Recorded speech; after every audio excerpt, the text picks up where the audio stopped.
কতটা সাড়া দেখতে পাচ্ছেন?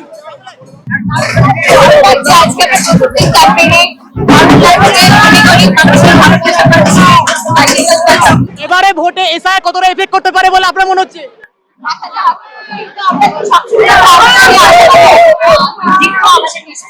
দিদি কত ভোটে জিততে পারো বলে মনে হচ্ছে? আমি কি অন্তর্যামী, আমি কি করে জানবো, কিন্তু জিত নিশ্চিত। মানুষের কাছে কতটা আসতে পারবে? আমি মানুষের মধ্যেই দাঁড়িয়ে আছি। আপনি তো একজন সেলিব্রিটি, কি মনে হয় মানুষের কাছে কতটা আসতে পারবে? কি বলছেন? আপনি তো একজন সেলিব্রিটি, আপনি প্রফেশনাল সেলিব্রিটি মানে একজন প্রফেশনাল, আপনি অভিনেত্রী। কে? আমি নয়, আমি পলিটিশিয়ান। আপনি আমাকে লাস্ট 6 বছরের সিনেমাতে দেখেছেন না পলিটিক্যাল গ্রাউন্ডে দেখেছেন? কি মনে হয় মানুষের কাছে কতটা আসতে পারবে? আমি মানুষের মধ্যেই দাঁড়িয়ে আছি। আপনি একটু হোমওয়ার্ক করে আসুন কর্মকাণ্ড নিয়ে। বলছি, এই যে এসআইআর, তোমার কি মনে হয় এসআইআর থেকে বিজেপির ক্ষতি হলো না তৃণমূলের ক্ষতি হলো? এটা কি বলতে? এটা সাধারণ মানুষের ক্ষতি হলো, তাদের ভোটিং অধিকার নিয়ে নেওয়া হলো। এই বাংলা বিরোধী বিজেপি, হিন্দু বিরোধী বিজেপি, এই মা বোনদের বিরোধী বিজেপি, এই ভাই বোনদের বিরোধী বিজেপি, এই মানুষে ঝগড়া লাগানোর বিজেপি, এই ভাই ভাইকে শত্রু বানাবার বিজেপি, হিন্দিভাষী বাংলাভাষীকে আমরা কবে এত ভাষাভাষী ছিলাম? আমরা তো ভাই বোন ছিলাম। ঈশ্বরচন্দ্র বিদ্যাসাগর বলেছিল ব্রাদার্স এন্ড সিস্টার্স।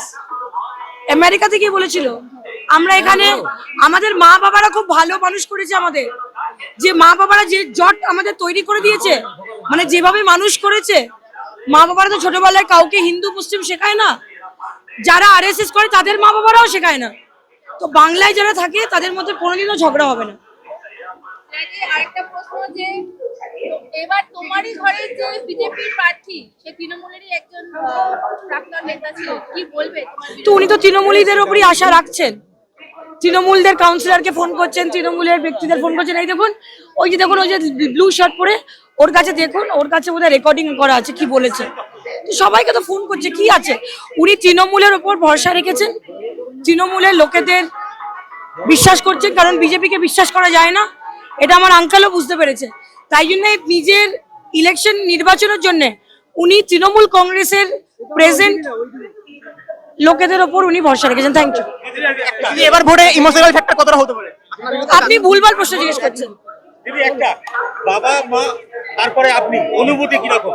দারুণ দারুণ সুন্দর। আপনাকে গ্রহণযোগ্যতা মানিকতলার মানুষ কিভাবে আপনাকে? আপনি সেটা আজকে মিছিলে গেলেই বুঝতে পারবেন, বা মানুষকে এটা জিজ্ঞেস করলেই বুঝতে পারবেন আমাকে মানুষ কিভাবে ভালোবাসছে, সেটা আপনি মানুষের থেকে শুনবেন। একটা লাস্ট প্রশ্ন, আপনার যিনি প্রতিদ্বন্দ্বী, আপনারই একটা সময় দলের, আপনি কাকা বলে সম্বোধন করেছেন, প্রতিদ্বন্দ্বী হিসেবে কিরকম ভাবে দেখছেন? প্রতিদ্বন্দ্বী হিসেবে কি কাকা আবার চেঞ্জ হয়ে যায় নাকি? কাকা তো কাকাই থাকে। একদম প্রতিদ্বন্দ্বী